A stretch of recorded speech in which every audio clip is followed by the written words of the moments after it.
El fútbol es un deporte en el que hay muchísimos intereses económicos, con patrocinios, ventas de camisetas, ventas de derechos televisivos y en donde más dinero se mueve es en los fichajes, con la compra y venta de jugadores que pasan de un lado al otro como si nada, quedándonos con pocos jugadores que se retiran en el equipo que los vio nacer. Y por eso es muy común que se haga efectiva la ley del ex, que para los que no sepan sobre la ley del ex, ahorita les explico. Se trata de jugadores que han transitado por un determinado equipo y que cuando pasan a otro acaban convirtiéndoles goles en el momento de enfrentarse, marcando goles en partidos amistosos en momentos importantes de la temporada como semifinales, cuartos o incluso en las finales, habiendo muchísimos casos, desde Dembélé metiéndole gol al Barça, Morientes humillando a los Galácticos o Jamie Tart marcándole al City. En muchos casos la ley del ex se ha convertido en un elemento narrativo emocionante en la historia del fútbol, generando momentos memorables y partidos llenos de intensidad. Los aficionados a menudo esperan con anticipación los enfrentamientos entre los jugadores y su antiguo club, conscientes de que la ley podría ser acto de presencia y transformar el juego de maneras impredecibles.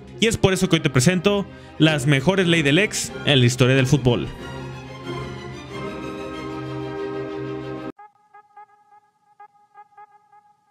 El Real Madrid es un equipo más acostumbrado a comprar talento que a formarlo, y es muy raro que debuten jugadores y lleven un proceso formativo en el primer equipo. Jugadores como Raúl, Nacho, Casillas, Guti o el buitre butragueño son jugadores hechos en la fábrica, los cuales sí pudieron hacerse un hueco en el primer equipo madrileño. Pero casos como el de Fernando Morientes, del cual hablaremos más adelante, o el de Álvaro Morata son muy diferentes, porque al haber muchísima competencia en el equipo y sobre todo en la delantera, fue complicado para Morata ganarse un puesto titular, y es entendible porque simplemente tenía de competencia a Karim Benzema. Después de estar varias temporadas como suplente, llegó la temporada 2014-2015 y se hizo oficial el fichaje de Álvaro Morata por la Juventus de Turín, firmando un contrato por 4 años a cambio de 35 millones de euros. Y gracias a lo que pasó con Morientes, el Real Madrid se guarda una opción de recompra, que solamente se ejecutaría al final de la temporada 2015-2016 o al final de la temporada 2016-2017. En la Juventus encontró su lugar en el mundo e hizo muy bien las cosas, siendo parte de la Juventus que llegó a la final de Champions League en el 2015, pero para poder llegar a la final tuvieron que eliminar a un equipo en semifinales, y ese equipo fue el Real Madrid. Los merengues venían de ganar la 10ª Champions y eran los favoritos para ganar esta edición. La semifinal de ida entre la Juventus y el Real Madrid fue un partido muy intenso, donde Morata marcó el primer gol al minuto 8, aplicando la ley del ex por primera vez en esta fase. Al final el partido culminó 2-1 a favor de la Juve, con un gol más de Carlitos Tevez, y CR7 marcó su gol. Para el partido de vuelta el Madrid necesitaba sí o sí ganar el partido, y comenzaron haciéndolo tras una falta de Chiellini sobre James, y Penaldo lo convirtió, metiendo el empate a 2 global, hasta que Pogba recentró un balón que Morata encontró botando en el área y no perdonó a su ex equipo, metiendo un golazo que eliminó al Real Madrid en la competencia de ganar la Champions, y Morata se convirtió en el segundo jugador en eliminar al Madrid en Champions, siendo canterano de dicho club. Al final Morata regresó al Real Madrid, ganó una Champions más, fichó por el Atleti y les hizo goles en diferentes ocasiones. Morata es un genio incomprendido.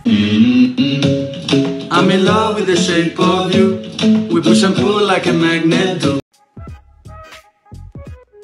Pasemos a una de las más recientes y que me dieron muchísima risa en lo personal. Comencemos regresando al año 2017. Neymar salía del Barcelona tras sentirse ignorado en el conjunto culé, tras la remontada al mismo PSG. Entonces Nasser Al-Khelaifi mandó una oferta irrechazable de 222 millones de euros. El Barça ganó mucho dinero en esta operación, pero perdió un jugador sumamente clave para el equipo, y con tremendo capital era relativamente fácil encontrar un reemplazo. Y cuando se oficializó el fichaje de Dembélé por el Barcelona, era una muy buena noticia, porque el Dembo venía de tener una buena temporada con el Dortmund, siendo el máximo asistidor del equipo durante la temporada, pero la historia entre el Dembélé y el Barça nunca fue lo mejor. Para empezar, el precio fue una absoluta locura, costando 135 millones de euros, y la presentación de Dembélé fue sumamente horrible, porque nunca pudo dominar el balón más de 4 veces y dejó mucho que desear. Pero si no fuera suficiente, en su partido de debut se lesionó a mitad del encuentro y se perdió alrededor de 106 días por su recuperación. Cuando llegaba a jugar cometía errores horribles, como cuando erró una solo contra Alisson en las semifinales de Champions League en el año 2019. Y si esa jugada terminaba en gol, a lo mejor otra historia pudo haber sido, pero como dicen por ahí, el hubiera no existe.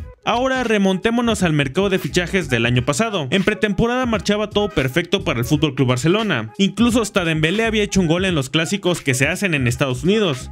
que al Chile no cuentan. Todo marchaba relativamente bien, hasta que empezó a marchar relativamente mal, y llegó una oferta del PSG para llevarse a Dembélé a la capital francesa por 50 millones de euros, siendo un pedacito pequeño de lo que había invertido el Barça desde un principio. En el PSG no estaba haciendo nada, hasta que llegaron los cuartos de final de Champions League. El Barça venía de eliminar al Napoli en octavos y la ilusión de la sexta estaba al máximo nivel, pero Dembélé no iba a permitir que la mentira continuara rondando por el internet. En el partido de ida el Barcelona ganó con un marcador 3-2, un marcador justo pero engañoso. Obviamente Dembélé hizo gol en este partido y fue el gol del empate 1-1 y lo gritó como si hubiera ganado la Champions. Para la vuelta el Barça comenzó ganando, pero después de la roja de Araujo se pudrió todo, porque Dembélé marcó el gol del empate nuevamente y después recibiría la falta para que se marcara un penal a favor del PSG. Al final ganó el París con un marcador global 4-6. Espera, ¿me repites ese numerín? Dembélé terminó el partido ganando el Man of the Match y terminó con las ilusiones de la sexta, siendo el final perfecto. El bicho se ha convertido en uno de los mejores jugadores de la historia, ha ganado 5 balones de oro, era uno de los máximos ganadores de Champions y con 895 goles es el máximo goleador en la historia del fútbol profesional, y todo lo que ha logrado a lo largo de su carrera es gracias a su mentalidad ganadora y obviamente el impacto que tuvo Sir Alex Ferguson cuando fue su entrenador en el Manchester United. Ferguson lo estuvo apoyando, a quien describió años después como su padre futbolístico y una de las personas más importantes de su carrera. Tanto impacto generó Sir Alex que su mítico dorsal número 7 él mismo se lo recomendó, porque recientemente lo había dejado el ex capitán del Manchester, David Beckham, y fue utilizado por leyendas del club como George Best y Eric Cantona. Utilizar el número 7 le sirvió como motivación extra y ha sido parte de su marca personal. Es por eso que la salida de Chris del Manchester United caló hondo en los jugadores y en los aficionados. Ya que el Manchester United y el Real Madrid son equipos históricos, era cuestión de tiempo que se encontraran en alguna competición europea, y en la temporada 2012-2013, el Manchester United de Sir Alex Ferguson y el Real Madrid de José Mourinho se vieron las caras en los octavos de final de la UEFA Champions League. Esto significó el regreso del hijo pródigo a casa. El United venía de capa caída ya que los días de Ferguson estaban contados y comenzaba a notarse la mala administración de los Glazers. Por su parte, el Madrid venía resurgiendo poco a poco gracias a la increíble gestión de Mourinho, implantándoles un hambre ganadora que ha continuado hasta la actualidad. El partido de ida se jugó en el Santiago Bernabéu y Danny Welbeck adelantó a los Red Devils, pero 10 minutos después Di María le mandó un centro perfecto a Cristiano, que se levantó y se mantuvo en el aire durante algunos segundos, anotando un golazo de cabeza, que obviamente no celebró por respeto a lo importante que el United fue para su vida. Para la vuelta en Old Trafford pasó un poco más de lo mismo. El bicho era el centro de atención en este partido, ya que regresaba al estadio que lo vio formarse como una leyenda. La gente lo reconocía y él les agradecía por el cariño. Después de que Danny Welbeck fallara la más fácil de su vida, llegó Sergio Ramos y le enseñó a Welbeck cómo definirla como crack. El del empate lo hizo Modric con un golazo que pegó en el palo y entró perfecto a la portería de De Gea, y el gol de la victoria lo metió Cristiano Ronaldo, tras cerrar la pinza al centro de Higuaín, ahogando el grito de gol, por el respeto a la afición, pidiendo disculpas por el daño que le había hecho su ex equipo. Al final el partido culminó con este marcador y el United avanzó a cuartos de final.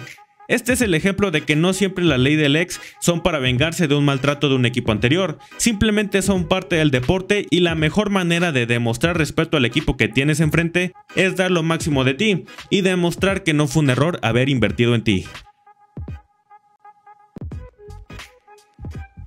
Otra leyenda del fútbol inglés es Frank Lampard. Frankie es canterano del West Ham United al igual que su padre. Lampard abandonó el West Ham United para irse al Chelsea por 11 millones de libras. Con los Blues Lampard se convirtió en una de sus máximas leyendas, siendo un jugador importantísimo para todos los logros que ha obtenido el Chelsea antes de la salida de Abramovich. Con los Blues se convirtió en el máximo goleador en la historia del Chelsea y en el mediocampista con más goles en la Premier League. Aparte ganó una infinidad de títulos, ganó 3 Premier Leagues, 4 FA Cups, una Europa League y una Champions. Es por eso que es un jugador amado por la afición y el equipo, siempre y cuando no los dirija. En su despedida se dejó ver el amor de la institución y viceversa. Por el año 2015 la MLS empezaba a darle un poco más de interés a los jugadores franquicia. Es por eso que Frank Lampard llegó al New York FC, donde estuvo solamente unos meses, porque su calendario es diferente al calendario que se maneja en Europa, y al ser un equipo que está en el City Group, salió a préstamo al Manchester City, donde estuvo solamente 6 meses porque Manuel Pellegrini lo solicitó. Durante su estancia en el City no jugó mucho mucho por temas de edad y estaba para rellenar un poco la plantilla, pero en la jornada 5 que enfrentaba al Chelsea contra el City, Frank Lampard jugó ese partido, entrando de cambio al minuto 78. En ese momento el partido iba 1-0 a favor del Chelsea con un gol de Andrea Schürrle, y nadie esperaba que con la entrada de Lampard al campo se generara un gran cambio en la dinámica del partido, hasta que David Silva levantó un balón para James Milner, que recentró la pelota a la llegada de Frank Lampard, que se tiró en busca del balón y venció a Courtois, y curiosamente al defensa que se le anticipa fue a su compadre John Terry. Este gol no significó la gran cosa como en otras ocasiones, no fue ni en la final de Copa ni en una fase de la Champions y ni siquiera en la última jornada de la Liga que decidía al campeón. Fue un gol para darle el empate al City en una jornada 5 que no significaba nada. Lo importante del gol fue ver la admiración de los aficionados del Chelsea de cómo anotaba un gol más en su carrera Frank Lampard.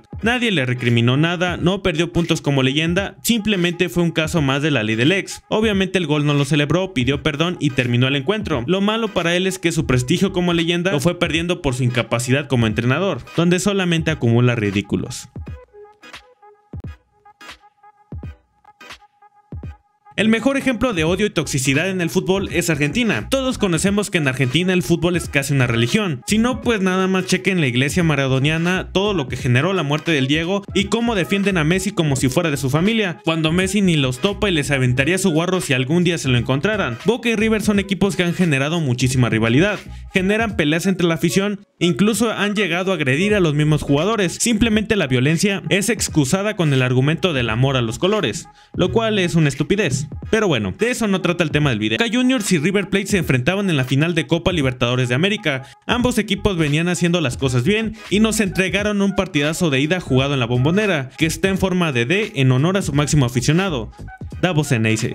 Es la D de Davo, no es la D de Davo, pelotudo. El partido fue una absoluta locura, hubo patadas, ahorcados y el dios del fútbol Guanchope Ávila marcó el primero de la tarde. Lucas Pratto fue jugador de Boca, y es un decir jugador porque su paso en los Ceneices no marcó ningún gol, pero cuando fichó por River Plate y enfrentó a Boca en esta final, le marcó en dos ocasiones. La primera fue el gol del empate, que fue un perro golazo que obvio celebró con todo el alma. Antes de que acabara el primer tiempo, Benedetto hizo el 2-1 de cabeza, y el 2-2, ¿quién creen que lo hizo? Terminando el partido con un empate a 2. Todo estaba planeado para que la final se jugara en el Monumental, pero por temas que ya son conocidos se llevó hasta España y se jugó en el Santiago Bernabéu. El marcador 2-2 dejaba abierta la final, en la que nos dejó esta tremenda postal, que nada más sirvió para burlarnos de él.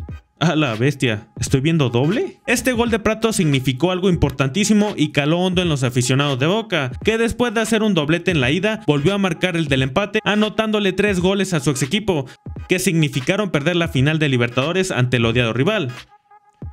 Siento que se me olvida algo. Ah, ya me acordé.